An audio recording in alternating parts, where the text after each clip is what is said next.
Bom dia, boa tarde. Welcome to another episode of the PortugueseSoccer.com podcast. I'm your guest host, John Neves, back here again to talk about my favorite subject, your favorite subject, and that is, of course, Portuguese soccer, Portuguese football, whatever word you use in your part of the world. Episode 100. Welcome back. I hope you all had a fantastic new year. Hope you enjoyed the holidays and are ready for 2022, because I know I am ready. Going to be a very interesting year, hopefully one that will end toward the end of the year with us having some happiness at the World Cup. Of course, we got to qualify to get there, but hopefully the end result is that we are playing in the World Cup. So lots to look forward to with regards to the playoffs. Look forward to this, what I think is a fantastic Liga B-win season with 3 teams in the hunt. Yes, I still do think Benfica will still be in the hunt. And obviously, we're looking forward to, of course, seeing as much football, soccer as possible. And before I get going with my usual preview of the upcoming week, with week 17 of the Liga B-win, Taca de Portugal next week, and I've got a lot of things also that I want to talk about, which I will. Number one, Luis Diaz to Liverpool. Probably not going to happen, but here's why I think it may happen.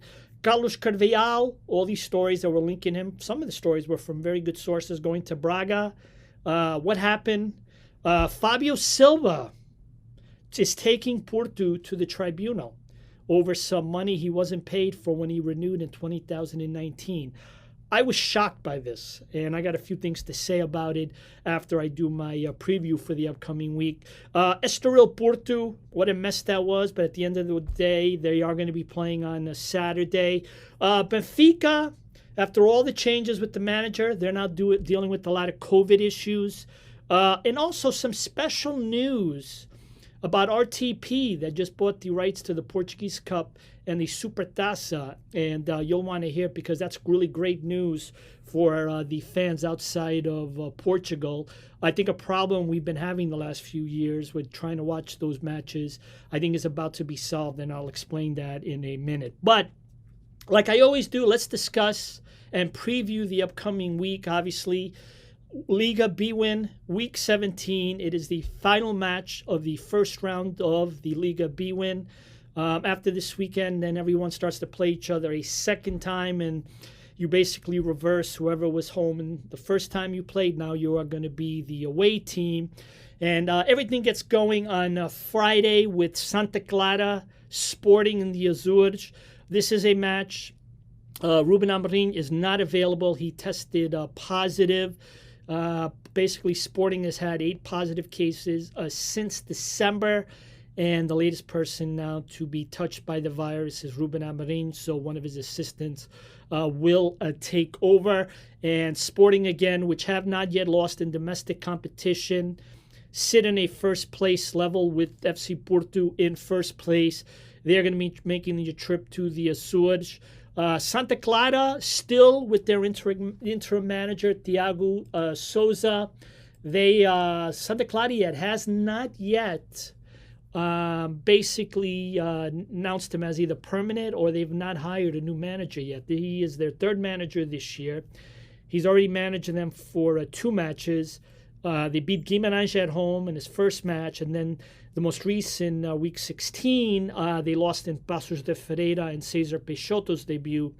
And so this is going to be his 3rd match this weekend. But Santa Clara so far has not basically appointed a new manager, and I find that to be a pretty interesting situation. And then on Saturday, Vizela will be playing Moreirense. Moreirense, they're on their 3rd manager of the year. Lito Vidigal didn't even last more than 5 matches. He lost 4 of his 5 matches. Just a surprising situation. As I record this, Ricardo Sapinto, who apparently had trained the team on Thursday, is expected to be taken over, although when I'm recording this, he hasn't been officially announced. But Sapinto is back in Portugal. I think the last time he was in Portugal, if I recall, he managed Braga. And then I remember he went to manage then in Turkey.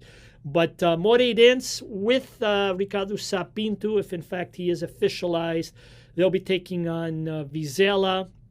Estoril Porto is also on Saturday, and obviously you probably already know the whole story. Major COVID issues at Estoril. I think up to 28 people, players, and staff were infected and tested positive. There was a report at one point that Estoril was going to field their under-23 team against Porto. And then eventually their under-23s had a lot of cases as well as part of the 28. And then there was talk about rescheduling the match, having it be postponed this weekend to another date. Then there was another report that Porto wasn't going to agree to it because of Porto's busy schedule coming up this month. So it went on, and there was a three-way Zoom meeting or something of that between Estoril, Porto, and Liga, and they weren't able to solve, they weren't able to discuss it and to do something about it. So as a result, because they did not agree, the match is going to go on as scheduled. And I believe one of the reasons why Estoril is going to be in a position to field the team. Remember, the Liga rule now is only 13 players. You need to have 13 players, of which one of them is a goalkeeper. This was a rule changed a few weeks ago after, that whole thing with Bissat and Benfica. So because of that, and because of the fact that the Portuguese government within the past week lowered the quarantine period from 10 to 7 days, it enables people to basically get out of quarantine quicker. So if I read correctly in the three newspapers, this is what's going to enable Estoril to field a team this weekend. Now, is for Bruno Pinheiro and Estoril going to be their best team that has enabled them to be in fifth place in the Liga? No. They obviously are going to have some players missing. I don't know right now at this moment exactly who those players are. But the bottom line is it won't be, from everything I understand, their best team. Now, Estoril hasn't been playing that well lately. Ever since, Pinheiro was linked with Besiktas, the club since then, I think, has like 2 losses and a draw. One of those losses was a Taca de Portugal elimination. So Estoril does not go into this match in the best of conditions.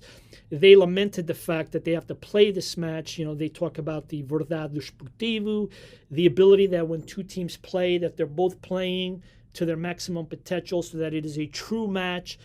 Best team wins. And here, basically that's not going to be the case. You're going to have a much stronger Porto playing a very weakened Estoril side. On the other hand, the rule is if you have 13, you got to go out and play. And that's, I think, part of the reason why, because they are going to have probably more than 13 players. We'll know for sure on Saturday.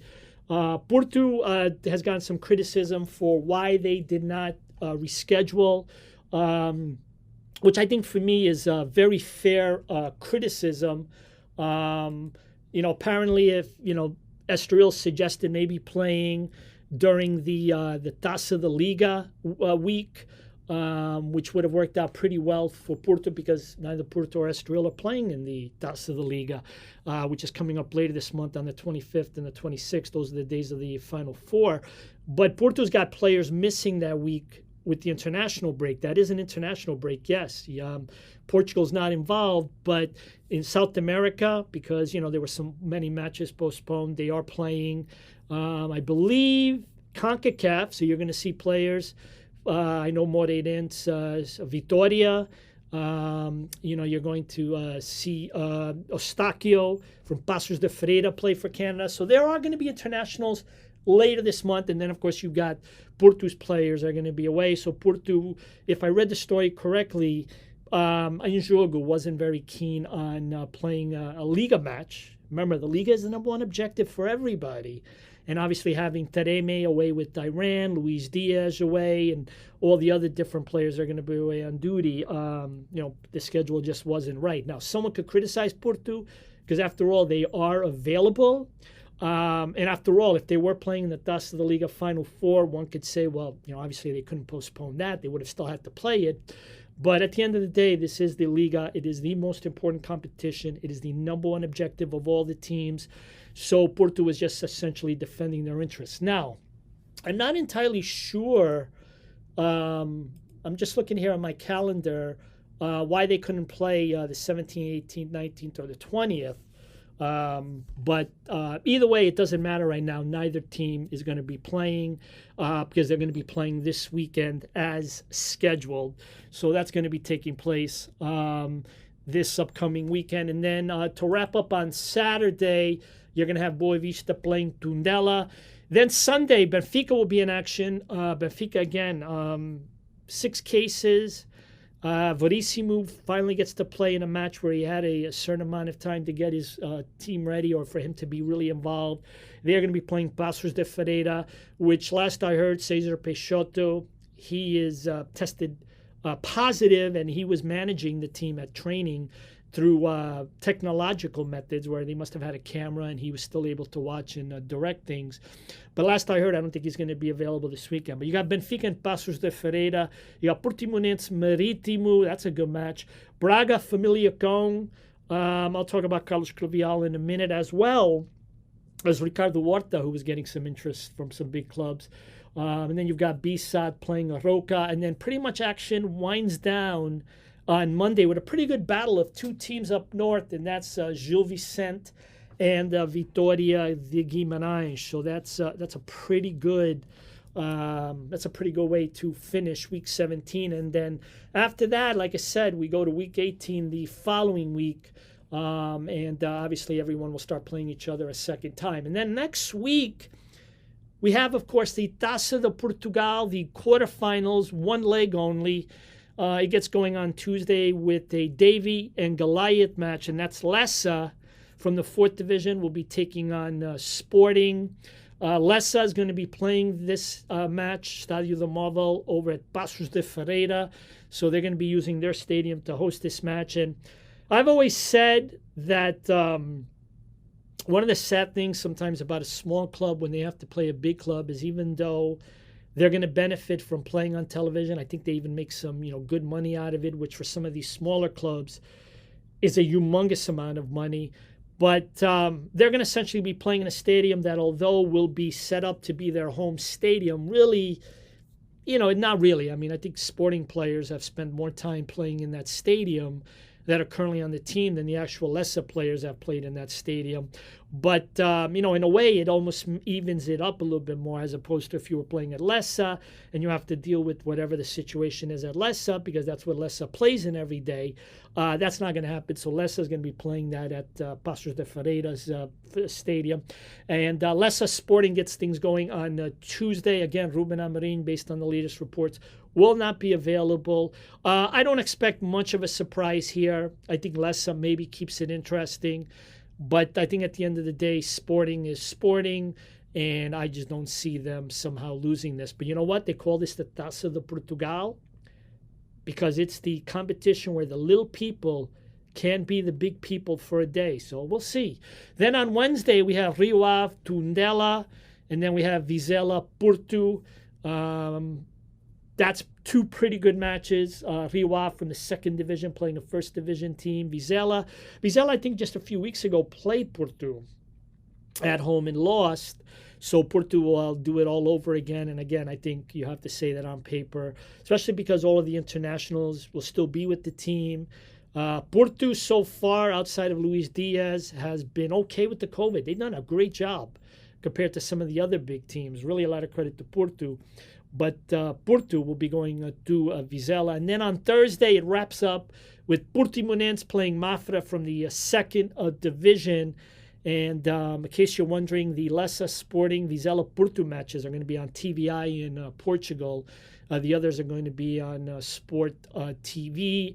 And I'll tell you why in the future that shouldn't happen anymore, and we'll be able to see it in North America. And I'll tell you about that here in a few minutes.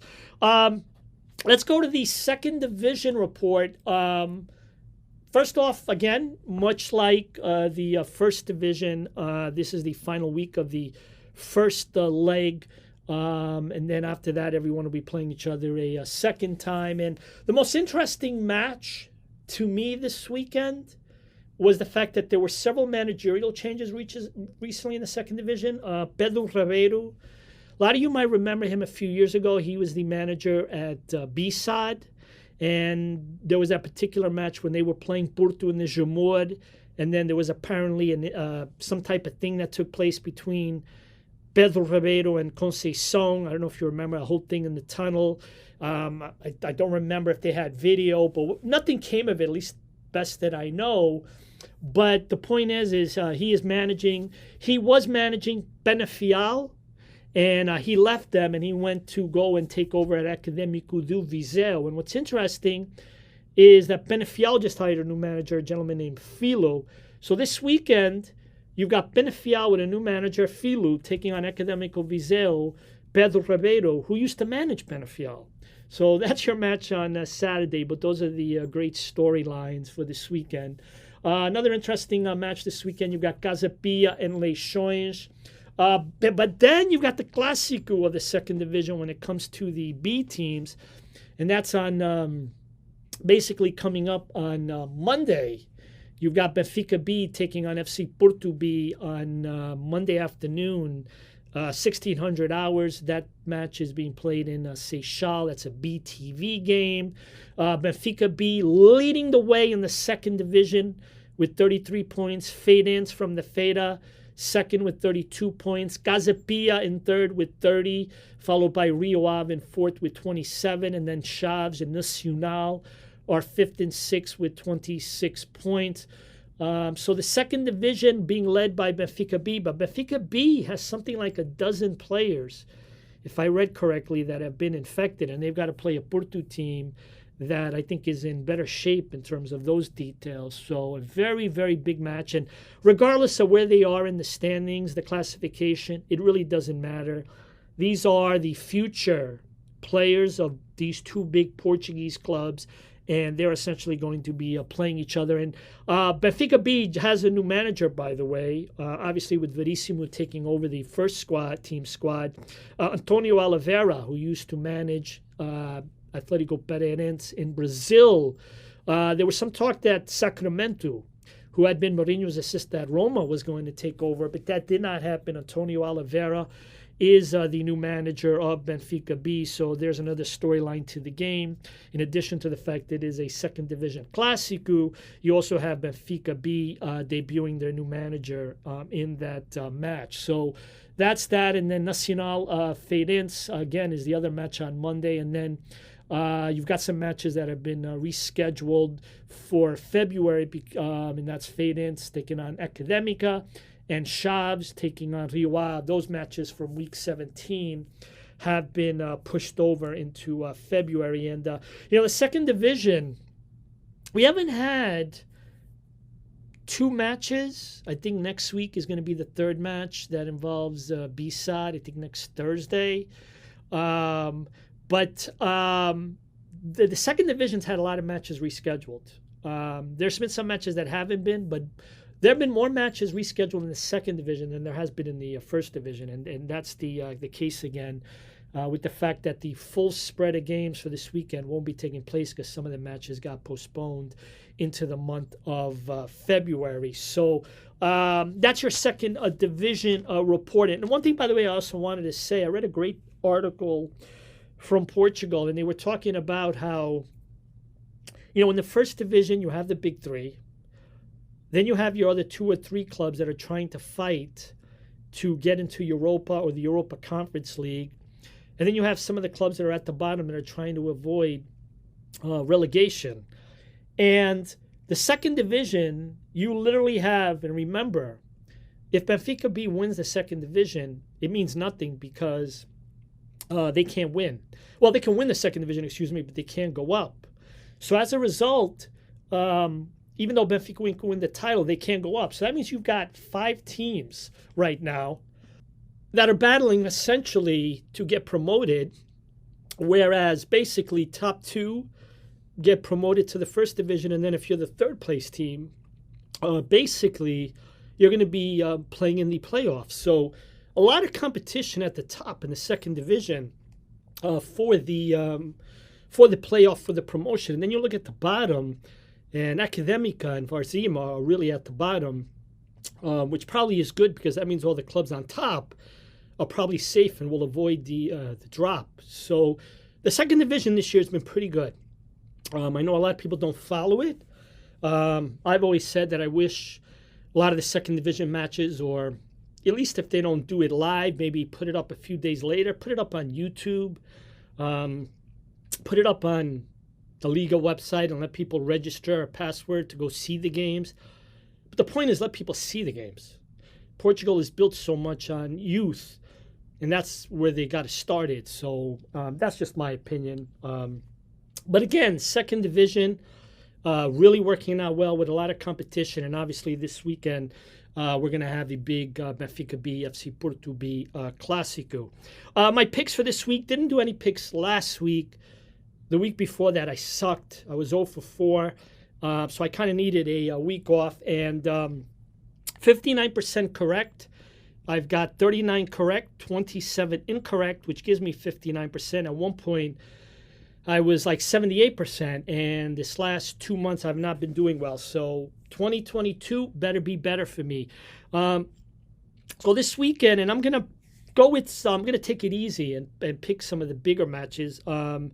Benfica Passos de Ferreira. I don't like Benfica's COVID situation. I'm still not comfortable that Verissimo has got the team to where he wants it to be. I think it's always dangerous to change a lot of things in the beginning of the season, in the middle of the season. But I think for me, I'm still going to predict that Benfica will still pull out a win. I'm going to say 2-0. But if they were to draw, I honestly wouldn't be surprised. But honestly, I think right now I'm going to say that Benfica will win. Estoril Porto, this might be my easiest pick for the weekend. And I'm going to pick Porto to win 3-0. Braga Famalicão, I'm going to pick Braga to win 1-0. And then in the Clásico of the second division, I'm going to go with a draw. Benfica 2, FC Porto B 2. So I'm predicting Benfica, Porto, Braga, and a draw in the second division Clásico between the B teams of Benfica and Porto. And again, I usually like to be a little bit tougher with my picks in terms of picking tougher matches. But I think today I'm going to try to get myself back on track. And as a result, these are going to be the 4 that I'll be going into for the following week. Let's get going now with my fast and furious section, where I'm just going to be touching on a lot of the big topics during the past week and giving you my opinion on it. And again, I do this. I love this. But anything I say is not coming from the heart, but from my mind. I'm going to tell it like it is.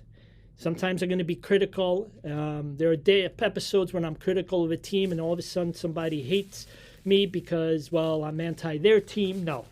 If you happen to be following this history of this podcast, you know that more often than not, I'm going to tell you things. And I think my consistency of criticism across the board has been pretty good. I think everybody has gotten a shot from me. But to be fair, I think everybody's also gotten a lot of good compliments from me. I've been tough on the Federation, but I've been very complimentary on the Federation. So always keep that in mind. And I don't know what to tell you if you don't believe me, because our Portuguese culture as it is, we talk about verdade desportivo, but we have so much conspiracy theories that I don't think anybody believes anybody. They think everybody has an angle. Well, I don't. But anyway, let's get going. We'll start off first with Benfica. Again, very interesting time for Benfica with Verissimo. Can he come in? Wasn't the easiest situation to make your first match a Clásico. It did not go over very well. I think if you're Verissimo, you've now had probably a good week now, more than a week, to basically try to get the team to where you want it to be. And to me, it's very simple. I'm going to just say this right now. I don't know. First of all, there's a lot of talent already on the pitch. There are a lot of players here, and if they don't, then this is a problem. But when you play for a big club in Portugal, you know you're going to be playing in Europe. And you know that every time you play, everyone's going to be watching you in Portugal. But you also play out sometimes to be at a club like Benfica or Porto Sporting, because you want to set yourself up to play at a bigger club in Portugal. And the other day I was talking to some people and arguing about this, and they were saying, a guy like Pizzi, who's received some criticism and all this, is the reason why Benfica has a player like Pizzi and maybe hasn't done well the last few years because he's not hungry anymore and he doesn't want to go to a bigger club because he's a little bit older And as a result, he's playing for Benfica, which is already pretty good. But maybe there's just a few players like that. Rafa has always talked about, he's been discussed with going to a bigger club, but he's never left. And he's getting a little bit older. I mean, he's still young. He's doing very well. But eventually you have to wonder when he's going to be making the move abroad.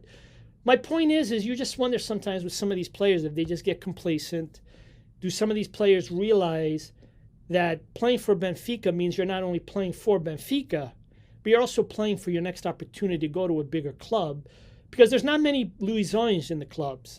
You could come back and finish your career like Pep did with Porto, but not many people want to spend many, many years at a big three club. They want to go and taste it abroad. And there are a lot of players in Benfica right now that are playing like they're not thinking about their next big job. Because when you have that much talent, there's no way in the world they should be 7 points behind. Remember, you did qualify for the Champions League, although I realize Barcelona is not the Barcelona that we know. But it's very fair to say that this is a Benfica team that's good. But the reality is they should be better. There's no way they should be 7 points behind Porto or Sporting for all the money that's been spent on these players. But right now they're underachieving. And the question is can Verissimo turn that around the way Bruno Lage did? Could he light a fire under them? What I saw in the Liga Clásico, I didn't see that fire, in my opinion at least. At the end of the day, Porto over those two matches in the week was clearly the better team. Clearly the better team. But Verissimo has a lot of work to do. And a lot of Benfica fans did not like JJ. Now they have a new manager. And the people that didn't want JJ, well, this is what you have now. And now you have to see how it's going to work. But the goal, Benfica's number one objective is to win the Liga. And even though they're still in the hunt with the Taca de Liga, they're still in the Champions League, the reality is Liga is the objective. So we'll see what happens with them. They're dealing with all these COVID situations. It's sort of a deja vu compared to what they went through last year. The only difference is they have a lot less cases this year. So to me, the best word I would describe Benfica right now is underachieving. And can they, and some of those players, can they finally step it up and play like they want to go play for one of the big clubs in Europe? Because that's always been the formula. You dream about playing for a big club in Europe, and what's going to happen eventually is, you'll get that shot. But the only way to do that is you got to play like a big player at Benfica. And right now, I don't think there's a lot of players at Benfica. I mean, Rafa's been doing well. But remember, he's only been doing well, like I said in the last episode, for like the last 5 weeks. I mean, I know he's been doing okay, maybe going back to the Braga game. But overall, I think I expected a lot more for him as well, especially for what I believe is still the most expensive player in Portugal. I think when he was bought for 19 or 20 million. I'm not sure if that's updated or if anyone's beat that. At least I don't remember it off the top of my head. I got so much information here in front of me. Sporting, again, I've said that I think they're the best team in Portugal. Going to be a big test at Santa Clara. But, the biggest thing right now with Sporting is they've had 8 cases since December. Pote is in a bit of a drought. He does have a history of scoring a lot of goals against Santa Clara. Well, I can't think of a better time to break that drought than this weekend going to the Açores. And it's just been a very good, Sporting right now, again, like Varandas, he's very happy about the team. They're competing. They're the only big club in Portugal competing in all 4 competitions with the Europe and the 3 domestic. And Sporting is just doing well. My only warning that I want to say is that eventually what goes up has to come down, and eventually Sporting is going to hit a bump. They did that last year right around April when I think their 10-point lead got down to 4 points. But they did have that little drop. They haven't done that drop yet, and neither has Porto. And when that drop happens, because it will happen, it's just common human thing that it's very hard to go from start to finish and be 100%. Maybe not necessarily win every match, but just play so well. Eventually you have some bad draws. And I think the question for Sporting, or Porto you could also say, is when is that going to happen? When are they going to have that drop? Because I think that's going to happen really soon. I don't think it's going to happen with the Taça de Portugal. Although I'll tell you what, if they get eliminated by Lessa, one of the bigger upsets we've seen in the Portuguese Cup in many years. But Sporting, that's the question I leave you with. Benfica, underachievers. Sporting, when are they going to suffer? And everybody goes through it, that drop, and can they recover? And when is that going to happen from here until May? Last year, it happened late in the season. They survived. When is it going to happen? I think that's the biggest question to ask about Sporting. Porto, there's a lot to say about Porto. First off, there's been a lot of news about Diaz and Liverpool. Some very reliable sources have come out and said that it's not happening, that there haven't been any discussions. But here's why I think it's possible. First off, Porto didn't qualify for the Champions League. A few years ago, Fabio Silva was sold in the winter market, if you recall, which shocked a lot of people. I know it shocked me. So if Liverpool, and I don't see, by the way, Liverpool would sign Diaz because they're going to be missing some players with the Africa Cup of Nations. But my point is if Liverpool comes to them with 50 or 60 million euros, I would be surprised if Porto turns that down, knowing how much money they're not going to get because they are in the Europa League. Now, a lot of people are going to sit there and say, of course not. Come on, man. You're doing it again. You don't know what you're talking about. No, I do know what I'm talking about, okay? It's a business, much as it is a professional soccer football team. And if a big offer comes along, even though this guy Luis Diaz is needed to help them win the title, it's going to be hard to turn down since you've already lost all this money with the Champions League. So as much as, it's probably not going to happen, I probably put it at 75% it won't happen. But I'm going to leave the door for 25% that maybe something does happen at the end of the month, because if Liverpool, and by the way, if Liverpool were to get Diaz, they're getting him because they want to catch him before someone else does. They're going to try to strike first. And it's Liverpool, one of the biggest teams in the world. They've got a lot of resources. But I leave that 25% possibility for why I think it could happen. And I think that's a very important part to pay attention to this because, everybody thinks like a fan, which means you think about the 3 points.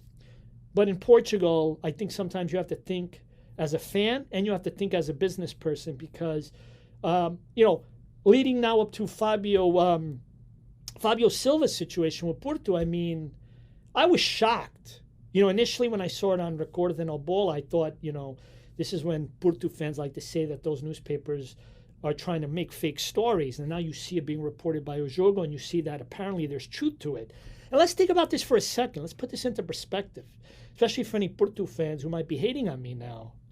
This is Fabio Silva. This was your crown jewel of the under-19 generation that won the UEFA Youth League. This was a kid when he started to play for the first team and was playing. It was like his emotion. People fell in love with the kid. He is Porto. He is the new generation of Porto.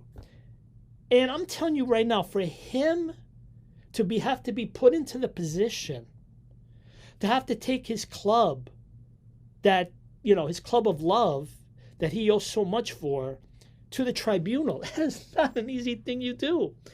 People, hardcore fans, remember that stuff. On the other hand, you can't blame the kid because how many people, if they find out they're owed 253,000 euros? Well, it's my club, and I'm going to let it go. How many people say that? Not many. It's a lot of money in Portugal, 253. So I was surprised. In Porto lately, Estrela Amadora did a complaint with them, if I recall. We had the Zadu situation where his club from Nigeria were claiming the FIFA solidarity payment that they hadn't received it. And there's been a lot of these little things that have been going on with Porto. And, I know in the case with Zadu, it was chalked up to just a mistake. But when you're a big club like Porto, you've won the Champions League, you've won UEFA, look at all the players you've sent throughout Europe, look at the managers, Villas Boas and Mourinho. I'm sorry, you're a big club, and this is just to have now another situation where you've been accused of not paying something. That's not good, and that's why I'm saying that fans like to see what they see on the social media of players walking down the long tunnel to go to the pitch for training, and everybody's in a great mood and everybody loves. Again, if you've ever played professionally, if you ever worked for a professional team, if you've ever worked at a job that attracts a lot of media attention, you know that when you're behind the scenes, that there are certain things that you know about that never make it to the outside. And sometimes when decisions are made, it makes a lot of sense to you because you know, but for the fans, it doesn't because the fans don't know all the details. But, again, I don't think they're going to sell Luis Diaz, but you know what? It wouldn't totally shock me because something is going on financially. Having said that, it would also be tough to sell Luis Diaz because Luis Diaz is the straw that stirs Porto right now. And if Porto do sell him, by the way, if it were in fact to happen, they better get the 80 million. Don't be selling him for half that. Unless you get maybe half that and maybe let them throw in, 2 players or something like that. Especially players that could step in and maybe help out a little bit. I know Pepe, they might be, grooming him to be the next biggest thing, but, if they do sell him, they better get a lot of money for him. So that's the situation. Sergio Conceição got a statue in the museum. No surprise. The years of him as manager have been fantastic, so no surprise. It did happen, I think, out of the blue. It just happened on New Year's Day, but I think it was well-deserved. And so that's your Porto update. Moving along to other things, Braga, Carlos Carvalhal was linked to go to Atlético Mineiro. Some very good news sources confirmed it, and then later they were rebutted and reports said it wasn't true and that he's not going. And if I'm Carlos Carvalhal, I think, in my opinion, he should stay. Good situation. Disappointing that the way they are, they're probably going to be the 4th place team in the Liga, but they still got Europa. And the truth of the matter is, unless he gets a big 3 job, this is the best job right now in Portugal for him. And, maybe if they sell Ricardo Horta in the January window, the current transfer market, maybe you consider leaving because that's one of your top players. But I think right now he likes the youth on the team, and I think that's one of the reasons why he's going to stay. But again, that's what we know of as of today. If he were to leave, he'd be the 3rd Portuguese manager to leave this season in the Liga B1 to take a bigger job abroad. But we'll see. We'll see if it does happen. But right now, at least when I'm recording this, all reports say it's not going to happen unless Atlético Mineiro come along and increase their offer by 50%. Maybe that changes things, Don't be angry at managers or players. I mean, they have a right to make a living. They only have a short amount of time to make money with big opportunities. So, we'll kind of see. And Ricardo Horta has been mentioned with Liverpool, Arsenal, or Napoli. We'll see if that happens. Obviously, I know he signed recently a renewal. He turned down an opportunity last year, a very rich offer to go play in Major League Soccer with Atlanta United. Obviously, the fact that he's being discussed with the Napoli, Arsenal, Liverpool shows that he made the right decision. Question is are these reports true, and will he in fact wind up going and being sold? And you know what? If I'm Braga and I get 30-40 million for him, which for a club like Braga is big, I think it would be their biggest amount of money since I believe selling Trincão, I would consider doing it.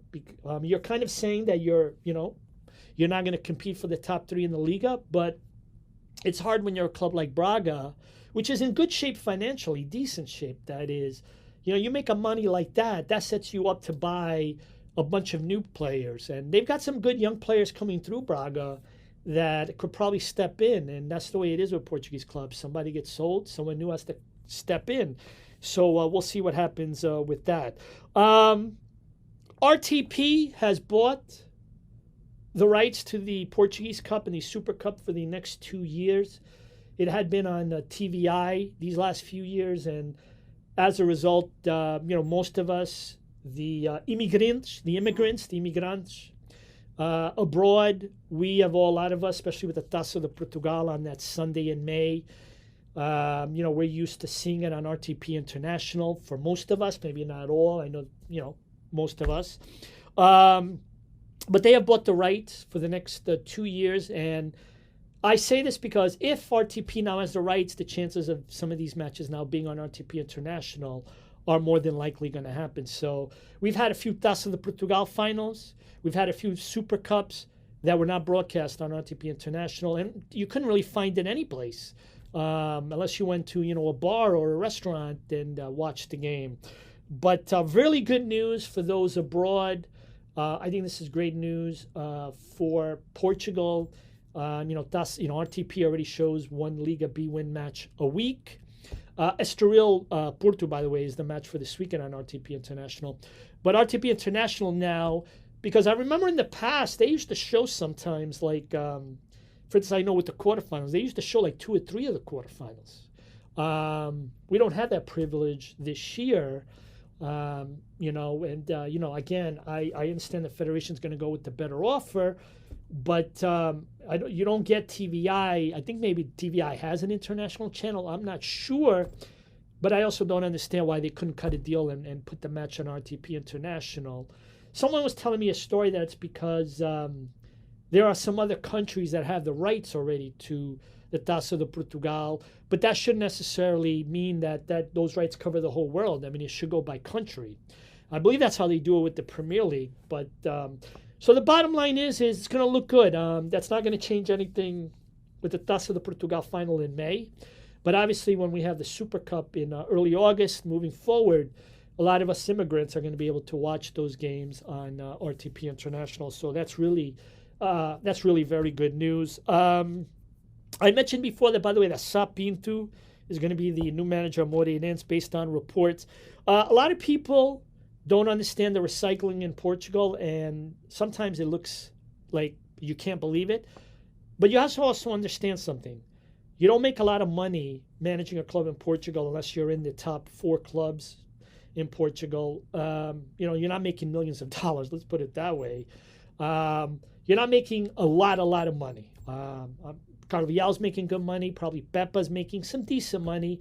I don't know what they make in the rest of the league, but I've heard, it's not great. I mean, you got players in the first division at smaller clubs that aren't making 100,000 euros. So my point is I'm not surprised to see all this recycling going on in Portugal because there is a limit to what they could pay.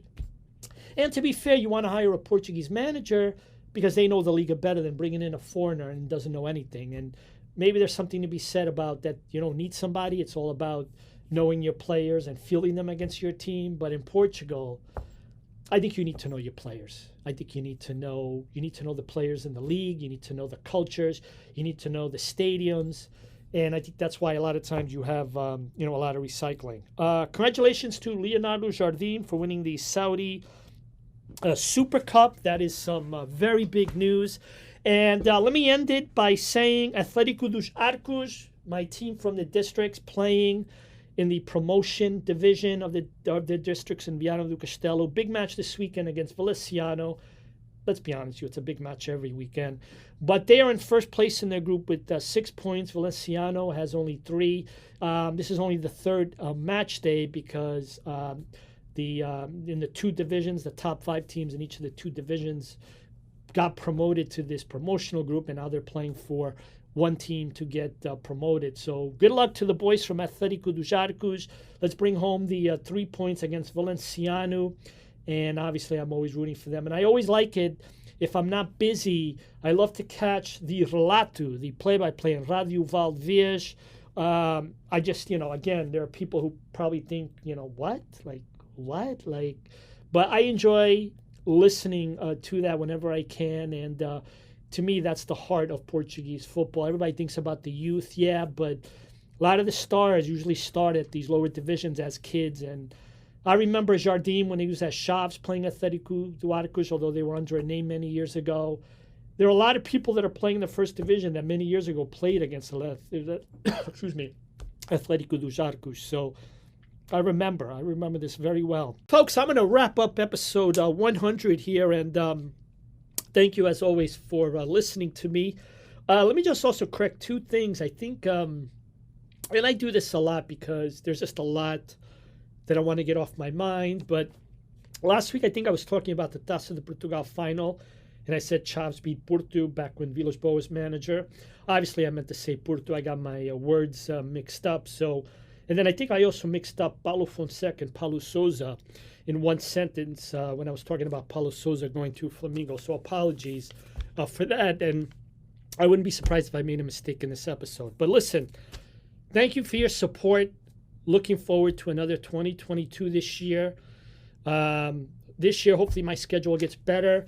Right now, it's just not possible for me to do interviews, but I've already discussed it with 3 or 4 people, and I'm looking forward to, in the spring, doing a lot more. But right now, different situation, and just easier for me whenever I have time to drop this. And in this case, I was dropping this now so I could put it out on Friday. Anyway, folks, thank you for listening. Please take care of yourselves, and I'll talk to you next time. Ciao, everybody.